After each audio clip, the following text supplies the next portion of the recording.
días, hermanos. El Señor les bendiga. Es una grata oportunidad para mí poder estar con ustedes nuevamente y quiero agradecer nuevamente esta oportunidad y el privilegio que se me concede para compartir palabra de Dios con todos ustedes. Vamos al libro de Daniel. Les quiero invitar ahí al libro de Daniel, porque vamos a revisar una verdad que nos declara la Escritura, que va a ser nuestro punto de partida. Daniel en el capítulo 9.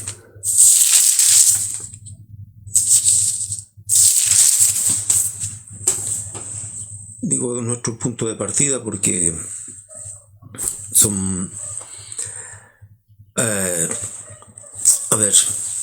de lo que pretendemos hoy día poder compartir es algo que está relacionado con la fe, indudablemente, pero lo que tiene que ver con la justicia de Dios, con la gracia de Dios también.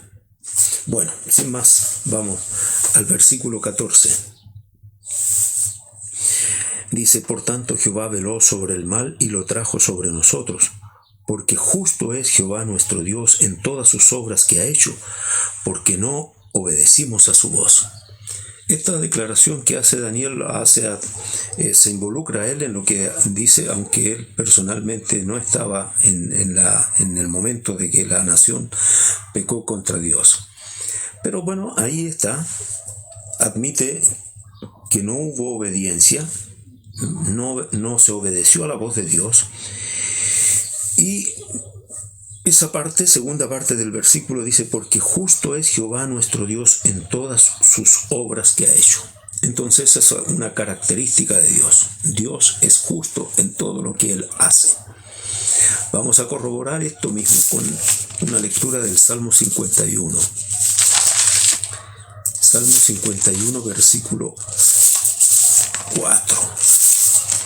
Como creo que todos sabemos, lo que trata el tenor de este salmo es una expresión de arrepentimiento y de humillación de David delante del Señor. Versículo 4 dice: contra ti solo he pecado y he hecho lo malo delante de tus ojos, para que seas reconocido justo en tu palabra y tenido por puro en tu juicio. Y entonces ahí está David admitiendo su condición de pecador, pero al mismo tiempo él está reconociendo, como dice aquí, seas tenido por puro en tu juicio, que el juicio de Dios, debido a la característica de Dios mismo, sea puro, es decir, el juicio de Dios es justo. En este mismo aspecto, una lectura que tenemos aquí en Romanos 3. Romanos capítulo 3, donde el apóstol Pablo cita también este versículo que hemos leído.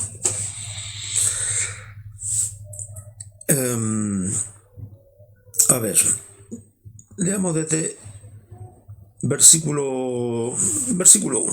¿Qué ventaja tiene pues el judío, o de qué aprovecha la circuncisión? Mucho en todas maneras. Primero, ciertamente que les ha sido confiada la palabra de Dios. Pues que si alguno de ellos han sido incrédulos, ¿su incredulidad habrá hecho nula la fidelidad de Dios? De ninguna manera. Antes bien, sea Dios veraz y todo hombre mentiroso. Ahí está nuevamente las dos naturalezas, la pecaminosa y la santa, la perfecta, la veraz de Dios. Y entonces, y dice más, como está escrito, y aquí está citando el versículo que leímos recién del Salmo 51, el versículo 4, para que seas reconocido, para que seas justificado en tus palabras y venzas cuando fueres juzgado. Aquí hay una diferencia con lo que leíamos recién ahí, en el Salmo 51, pero esa diferencia no. Lo que está haciendo el apóstol Pablo es aplicando lo que estaba escrito, lo está aplicando a la realidad. Y esto conlleva a la idea, ¿cierto?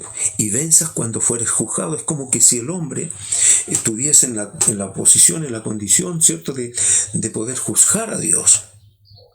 Y eso parece una aberración, pero ocurre más seguido de lo que parece, de lo que pensamos. ¿Cuántas personas en muchas oportunidades dicen, bueno, ¿por qué me ocurre esto a mí? ¿Por qué Dios me manda esto?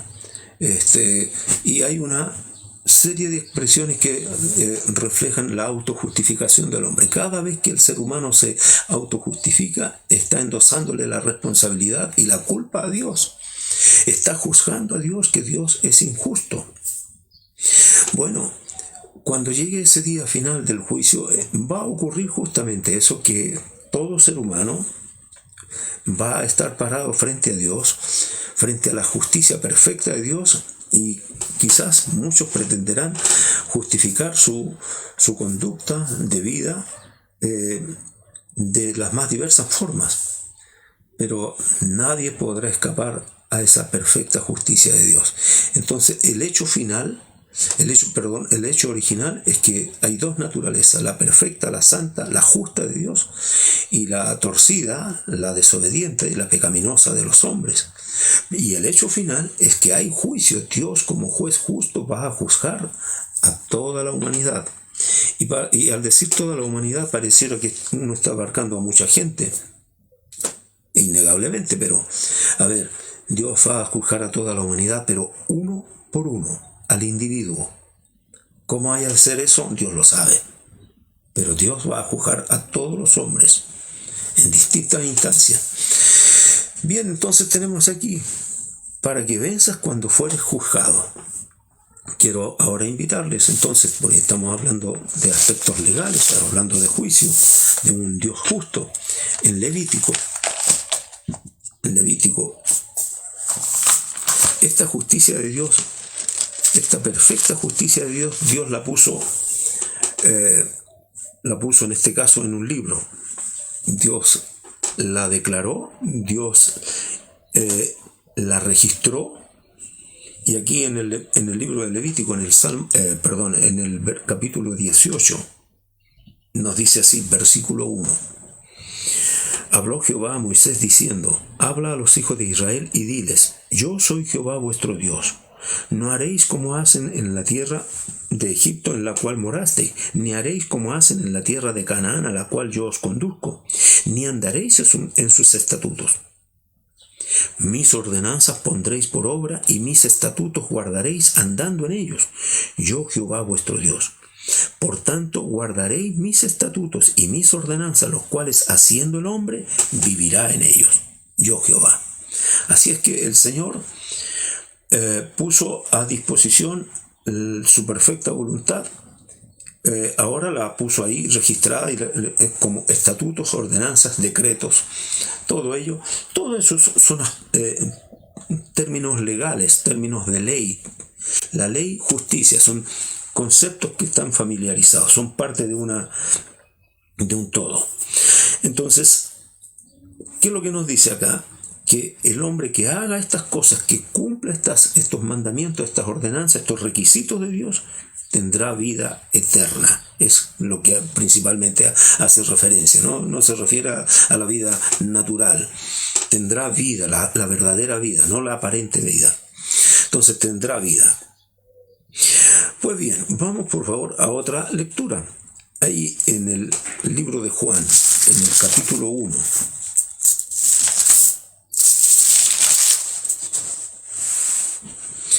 Juan capítulo 1, versículo 16. Dice así: porque de su plenitud tomamos todos, y gracia sobre gracia. Pues la ley por medio de Moisés fue dada, pero la gracia y la verdad vinieron por medio de Jesucristo. Entonces nos está hablando acá de dos gracias. La gracia de Dios, manifestada en primer lugar cuando Dios declara su ley, cuando Dios trae al conocimiento de los hombres su perfecta voluntad expresada en la ley. La ley es una expresión de la perfecta voluntad de Dios. Esto es lo que a Dios le agrada. ¿Cómo sé yo lo que a Dios le agrada? Ahí está la ley. ¿Ya? Pues bien, ahí está la ley. Pero aquí el versículo dice que lo que hemos leído, pues la ley por medio de Moisés fue dada. Esa es una gracia, esa es gracia de Dios, es bondad de Dios. La ley no debe ser mirada como, dije anteriormente la semana pasada, como algo que atosiga, como algo que aflige, como algo que asfixia, como algo que te quita la libertad, que te coarta tu vida. No debe ser vista así. Sin lugar a duda, el ser humano, a causa de la naturaleza propia, ve que esa ley perfecta de Dios viene contra uno. Sin embargo, aquí nos dice que esa gracia, que esa ley es una gracia de Dios, es una bondad, es una expresión de amor, de bondad de Dios para el hombre.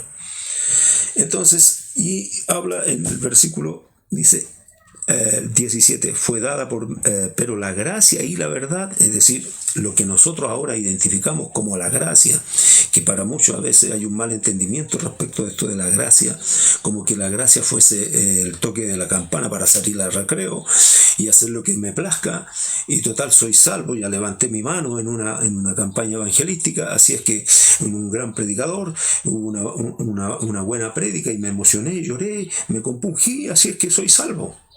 Y así que no importa lo que haga. No es así. No funciona así. Ese tipo de entendimiento, la palabra lo define como libertinaje. Eso no es la libertad a la que Cristo nos ha llamado.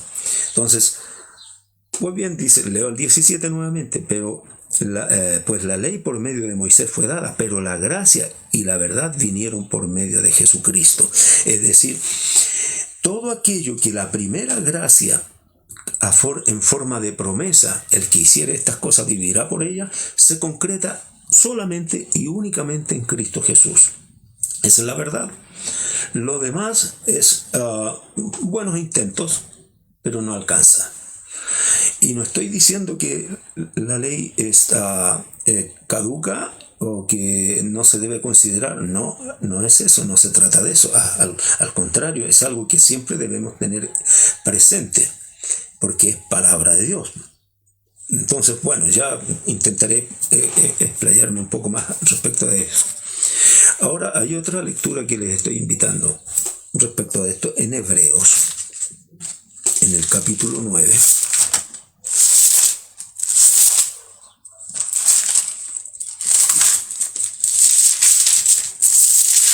Hebreos 9, el versículo 27. Pues bien, dice aquí el versículo 27, y de la manera que está establecido por Dios, y de la manera que está establecido para los hombres que mueran una sola vez y después de esto el juicio. Entonces, ¿qué es lo que hay? No hay más oportunidades. Las oportunidades son en esta vida. Mientras estamos por acá, son las oportunidades, la dádiva de Dios, es la gracia de Dios para los hombres, para que puedan tener acceso, ¿cierto?, a que cuando venga ese día del juicio pueda ir con un buen abogado. ¿Sí? Y no hay ningún buen abogado como Jesucristo. Y quizás ya me adelanto mucho en decir eso.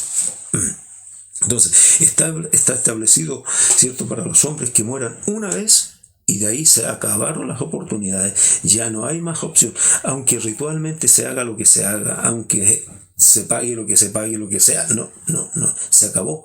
Este es el tiempo para todos los seres humanos, los que estamos vivos. Es tiempo de arrepentimiento. Es tiempo en que todavía hay oportunidad que Dios mire con bondad nuestras vidas. Bien, quería también decir esto, porque estamos hablando justamente de la gracia, estamos hablando de la ley, que pareciera que fueran opuestas. No hay tal oposición entre gracia y ley. Y todo esto para llegar a relacionarlo justamente con la fe. En el libro de Romanos, que dicho sea de paso, el libro de Romanos es la epístola, una de las epístolas en que donde el tema de la justificación, justificación, entonces justicia, ley, abogado, juez, todos esos términos, todos esos conceptos que son parte de una misma verdad. Entonces, le decía yo que en el libro de Romanos el apóstol Pablo trata ampliamente y maravillosamente este tema de la justificación, en un tono de exhortación, en un tono de advertencia, en un tono de estar atentos a todas estas cosas que el Señor ha ido mostrando. En Gálatas también se refiere a este mismo tema, pero en un tono más reprensivo y quizás hasta con un dejo de dolor en su expresión. Pues bien, vamos a Romanos capítulo 8. Romanos capítulo 8, versículo... Y hago este comentario, antes de leer, hago este comentario respecto de Romanos porque yo se lo sugiero que lea más de una vez, a lo menos, la epístola a los Romanos, porque da tanto detalle, está tan bien expuesto, es inspirado por Dios, y está tan bien expuesto, como decía, el tema de la justificación, que es imposible poder en unos minutos intentar abarcar todo lo que... Tenía la tentación de haber leído un par de capítulos, pero por el tema del tiempo se hace complicado. Vamos al capítulo 8. ¿Qué habíamos leído en Levítico? Que el hombre que hiciere estas cosas vivirá en ellos. Capítulo 8 dice: ahora pues, ninguna condenación hay para los que están en Cristo Jesús, los que no andan conforme a la carne, sino conforme al Espíritu. Hago un breve comentario. ¿Por qué dice ahora pues? Porque hay que leer el capítulo 7. Entonces, capítulo 7, donde resumidamente el apóstol Pablo, ¿cierto?, expresa, dice: quiero hacer lo bueno, pero me veo haciendo lo malo. Hay una ley, hay una fuerza en mí que me impulsa a hacer lo malo, aunque yo no lo quiero hacer, pero ahí estoy. Entonces habla de esa ley que aplica al ser humano, al hombre que tiene inclusive buenas intenciones, pero de pronto se ve justamente haciendo lo malo. Bueno, entonces al final del capítulo da gracias a Dios por Jesucristo, quien ciertamente tiene el poder para librar al hombre de esa ley de pecado que mora en él. Y ahora pues, ninguna condenación hay para los que están en Cristo Jesús, los que no andan conforme a la carne, sino conforme al Espíritu, porque la ley del Espíritu de vida en Cristo Jesús me ha librado de la ley del pecado y de la muerte. Entonces, lo que está diciendo que le ha librado de esa esclavitud. Ahí, finalizando el capítulo 7, ¿cierto? Habla de cuerpo de muerte, que es una figura que usa el apóstol Pablo para hablar del pecado que mora en el hombre. Me ha librado, así que el espíritu de vida en Cristo Jesús me ha librado de la ley del pecado y de la muerte. Así es que está asumiendo, y así es, ¿cierto?, de que todo aquel que está en Cristo Jesús ya no es esclavo del pecado. Porque lo que era, y note por favor, porque lo que era imposible para la ley, ¿cuál ley? La ley de Dios. Aquí habla de dos leyes. Versículo 2 está hablando de la ley del pecado. Lo que me manda dentro de mí, mi naturaleza, así lo expresa aquí el apóstol Pablo, me manda a hacer lo malo, me obliga a hacer lo malo, mi naturaleza pecaminosa. Pero para los que están en Cristo Jesús, ahora han sido librados de esa ley. Ahora dice, porque lo que era imposible para la ley de Dios, la ley de Moisés, los 613 mandamientos, fíjese, la ley de Dios dice que era imposible, por lo que era imposible para la ley, por cuanto era débil por la carne. A ver, ¿es que la ley estaba mala? No dice eso. ¿Es que la ley era frágil? No. Es una forma de expresar, como lo coloca aquí el apóstol Pablo, para decir que el hombre por su naturaleza está imposibilitado de hacerlo perfecto a los ojos de Dios, de cumplir su perfecta voluntad. Entonces, ¿por qué dice que la ley era débil? Porque la ley estaba escrita en piedras, en papiro, en pergamino o en un libro, Y si de ahí no entra al corazón, no opera, no funciona, no hace. Entonces, leo otra vez, por cuanto era débil por la carne. El problema es la carne. Dios, enviando a su Hijo en semejanza de carne de pecado, a causa del pecado, condenó al pecado en la carne. No desvirtuó, no anuló la ley, sino que terminó con el problema. ¿Cuál es el problema? El pecado. Entonces, enfatizar nuevamente el versículo 3 en su primera parte, porque lo que era imposible para la ley, la buena ley, la perfecta ley, la santa ley de Dios, por fuera no tenía ningún efecto. Perfecta, preciosa, maravillosa. Ahí, usted lee el Salmo 119, que es el capítulo más largo de toda la Biblia. Curiosamente, lo que se enfatiza en todo el Salmo es la ley, los mandamientos, los preceptos. Toda la palabra de Dios es enfatizada en ese Salmo. Bueno, con toda la maravilla, y así es, con toda la maravilla que es la palabra de Dios, los mandamientos del Señor, pero cuando no entra al corazón, no opera, no funciona. No importa, no funcionó ni para las generaciones de Israel en el pasado, ni funciona para el pueblo evangélico hoy en día, en este día. Tampoco funciona por fuera, no opera. Entonces hace falta un elemento, hace falta un ingrediente. Vamos, por favor. A ver, para corroborar nuevamente, un brevecito ahí en Hebreos, capítulo 7. Y la epístola a los Hebreos, como bien lo dice, redundando en la expresión, es a los hebreos, es decir, en primera instancia es una epístola que estaba destinada al pueblo que tenía conocimiento de la ley. Y hace una explicación, pero dice varias cosas que si uno no se sumerge un poquito por lo menos en el conocimiento de la Escritura en el Antiguo Testamento, queda colgado acá en lo que dice Hebreos. Entonces, Hebreos 7:19, el 18, para contextualizar un poquito: queda pues abrogado el mandamiento anterior a causa de su debilidad e ineficacia. Viene hablando del sacerdocio, ya. Queda abrogado entonces el mandamiento anterior a causa de su debilidad e ineficacia. Paréntesis. Pues nada perfeccionó la ley. La ley no hizo ni una diferencia. La ley nada perfeccionó. Aunque los mandamientos, la ley es perfecta, pero en el corazón del hombre no operó. No operó. No hizo la diferencia. El tener una religión, y quizá la mejor y la mejor de todas las religiones, no funciona, no opera, no hace ninguna transformación. La expresión es como chupar un clavo, no hace nada, no tiene gusto a nada. Pues bien, hermanos, vamos por favor entonces a otra lectura. En Hechos,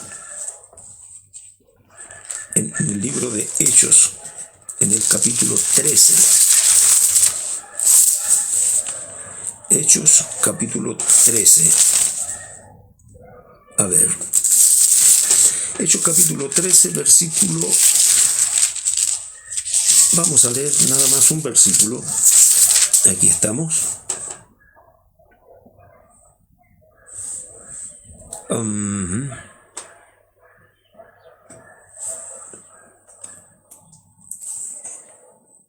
A ver, parece que estoy confundido con lo que apunté. Discúlpenme un momento, a ver. Deje ubicarme, por favor.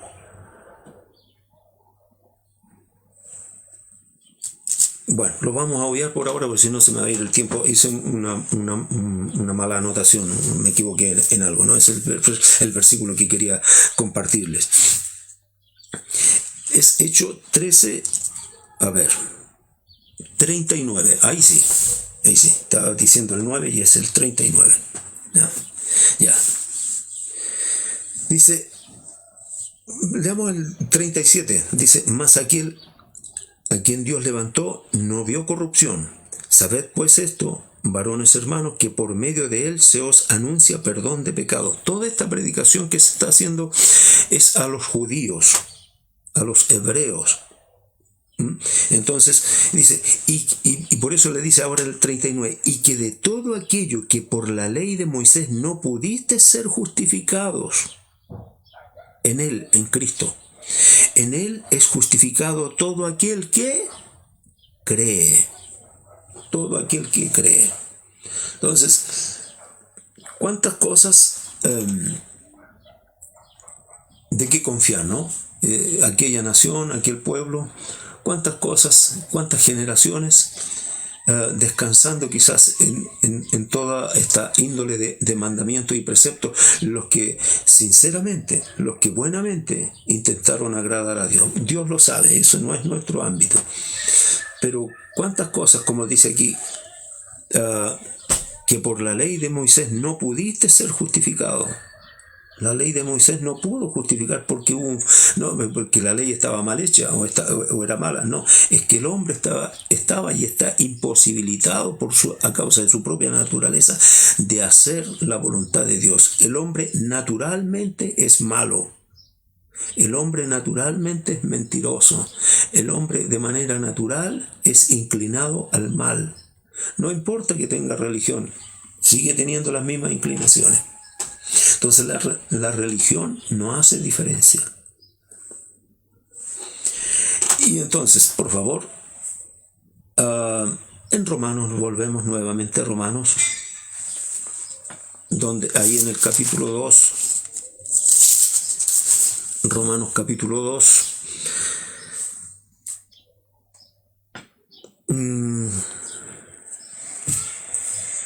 leamos por favor allí el versículo 13, Romanos capítulo 2, versículo 13.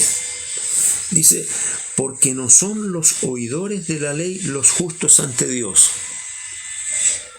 ¿Está malo oír la ley o leer la ley? No, no está bien, no está mal, quiero decir, no es lo que debemos hacer.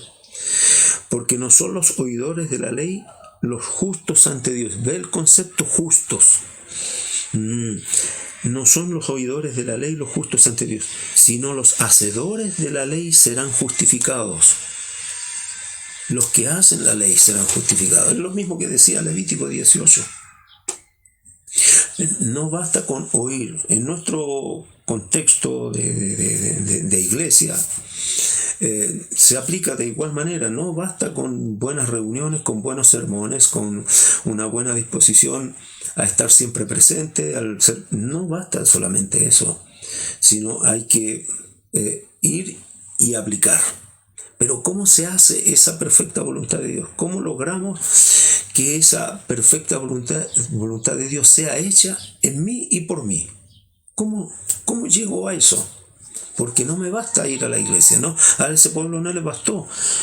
Todo ese capítulo 2 habla del justo juicio de Dios. Comienza en el capítulo 1 promediando, pero habla del justo juicio de Dios. Entonces, porque Dios va a juzgar, porque Dios es juez. Entonces, ahora quiero invitarles nuevamente ahí en Gálatas, donde le decía yo que podríamos leer un buen poco aquí de Romanos, porque aclara varias cosas. Pero vamos a Gálatas, al capítulo 2 de Gálatas.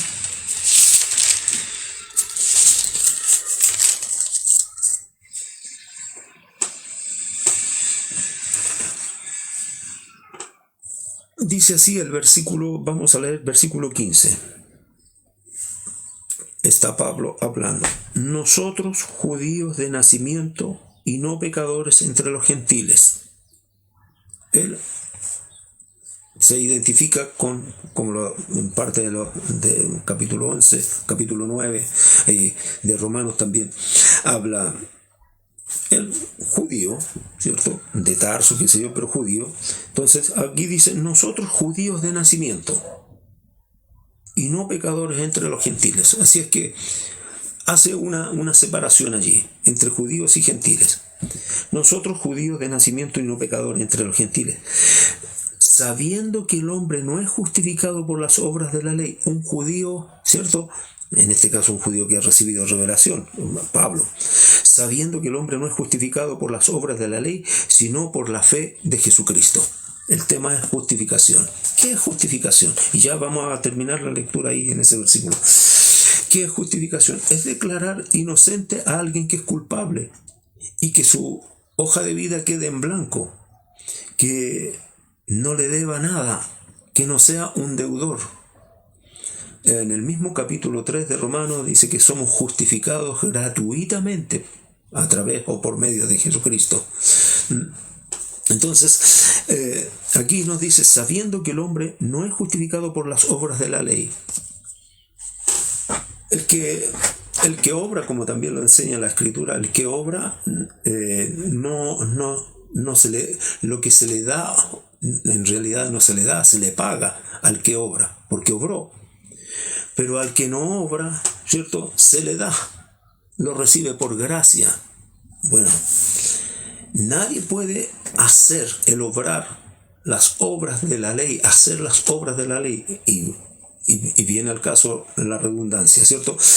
Entonces, nadie puede hacer, porque nadie puede a causa de su propia naturaleza, no importa que sea judío, no importa que sea gentil, no importa, está bajo el mismo signo, el mismo destino, bajo la misma ley de pecado, no puede perfectamente cumplir la ley de Dios. Por lo tanto, está bajo esa maldición. Leo otra vez. Sabiendo que el hombre no es justificado por la obra, sino por la fe de Jesucristo. Entonces, ¿cuál es el medio? Solamente Él y nadie más que Él, Jesús, es el que cumplió la perfecta voluntad del Padre. Por eso que leemos, entre otros pasajes, que para nosotros son ya familiares, cuando este es mi Hijo amado, en Él tengo complacencia.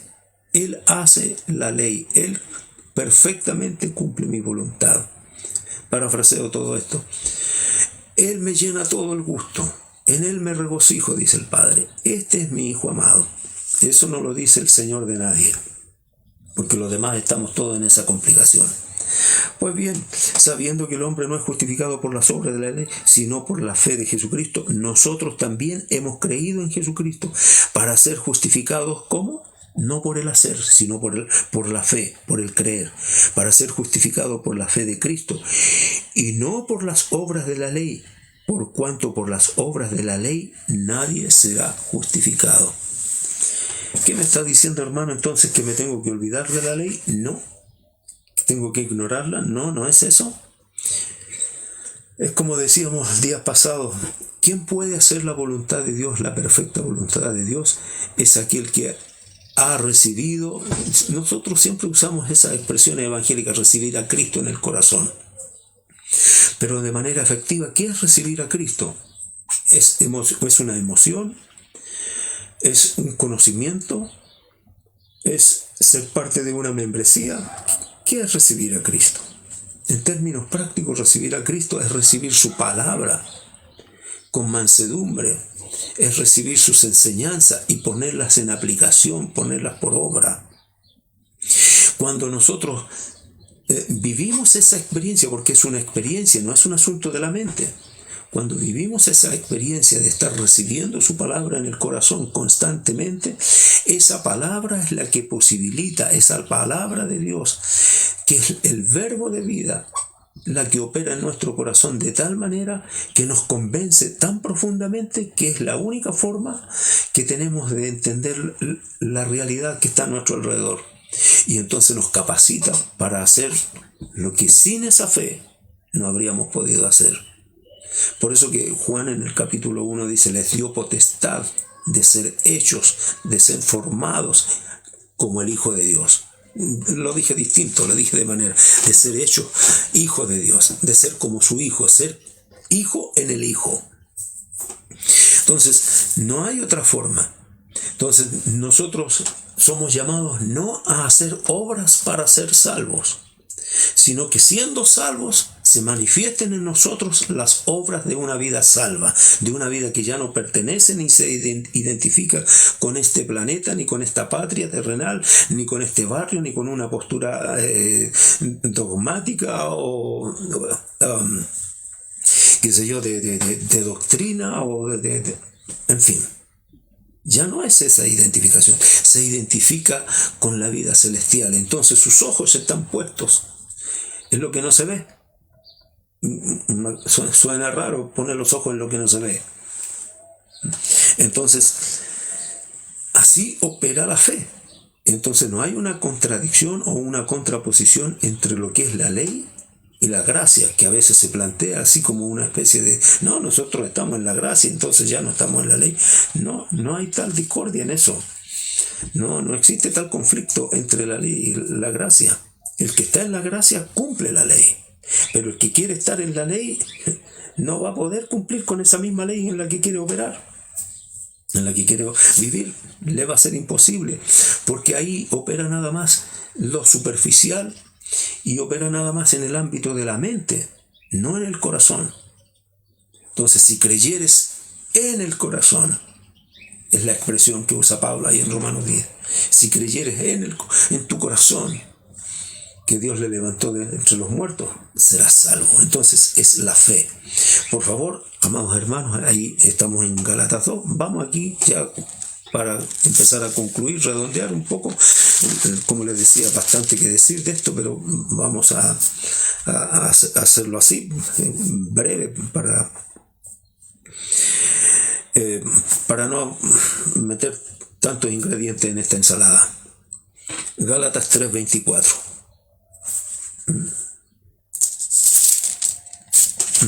Gálatas capítulo 3, vamos a leer ahí el versículo. A ver, leamos desde el 23. Dice, pero antes que viniese la fe, estábamos confinados bajo la ley. Antes que viniese la fe, perdón, estábamos confinados bajo la ley. ¿Qué es lo que había? Como leímos ahí en Juan capítulo 1, ¿cierto? Que la ley vino por medio de Moisés. Ahí estamos, pero no había fe. Entonces había una declaración fría, era hasta impersonal. Bueno, era un asunto de la nación. El pueblo se sabía y se sentía quizás privilegiado de ser parte del pueblo escogido, pero no había una identificación. Por eso que creo que a nosotros nos sorprende que a poco andar de que Dios haya hecho prodigios, milagros extraordinarios con aquellas generaciones, no pasaban a veces unos pocos días y ya estaban en la misma. Ya estaban murmurando, ya estaban contradiciendo, se manifestaba la rebelión, porque aún estando la ley no operaba en sus vidas, en sus corazones. Entonces todo era por fuera. Entonces leo nuevamente. Pero antes que viniese la ley, estábamos confinados bajo la ley, encerrados para aquella fe que iba a ser revelada. De manera que la ley ha sido nuestro ayo para llevarnos a Cristo, a fin de que fuésemos justificados, ya no por la ley, sino que por la fe. Así que, ¿pero para qué sirvió la ley? Sirvió para mostrar, evidenciar la condición inoperante, incapaz el ser humano de hacer lo bueno, para revelar la condición de pecador, de desobediente, para que quedase así expuesto, como lo dice ahí en Romanos, que cuando apareció la ley quedó en evidencia, de manifiesto que somos pecadores. Pero cuando más redundó el pecado, entonces sobreabundó la gracia. Entonces, por eso, hermanos, a causa del tiempo, justamente yo les sugiero, lea los capítulos 2 y 3 hasta el capítulo 6. La verdad que lea toda la epístola, en realidad, porque todo es precioso. Pero si usted quiere indagar un poco más respecto a este tema, entonces tenemos que, ¿cuál es el propósito de la ley? Llevarnos a Cristo, mostrarnos nuestra imposibilidad y que produzca en nosotros un arrepentimiento y volvernos al Señor. si es que así corresponde. Ahora, cuando hablamos de arrepentimiento, insisto en estos detalles, amados hermanos, no es emoción. El arrepentimiento, podemos incluir las emociones, sí, en algún momento dado, claro que sí, pero el arrepentimiento no es una emoción, es una decisión. Es una decisión que debe tomar el oferente, el que se acerca a Dios. Renuncio a lo malo y voy a vivir para ti. Y el Señor, que sabe reconocer la sinceridad de cada corazón, no solamente de las palabras, sino que del corazón, el Señor viene a ser su ayudador. No su ayudante, viene a ser su ayudador y le capacita para que esa persona que antes era esclavo del pecado, que era esclavo de una inclinación, de alguna debilidad. Usted sabrá, mire, entre el pueblo de Dios se dan varias cosas. Y que están guardadas, que están escondidas, que están ocultas, y que muchos no las declaran porque es su flagelo y es su vergüenza. Bueno, pero si viene al Señor con un corazón sincero, el Señor ciertamente, insisto, Él sabe reconocer esa sinceridad y esa verdad de esa oración, de ese clamor. El Señor perdonará su pecado y le levantará, le restaurará y le capacitará para andar en vida nueva. Concluyamos, por favor, con Romanos, ciertamente en el capítulo 5.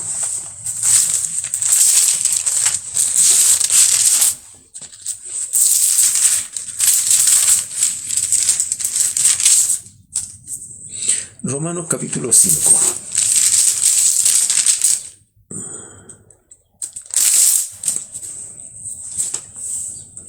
El versículo 20 dice así: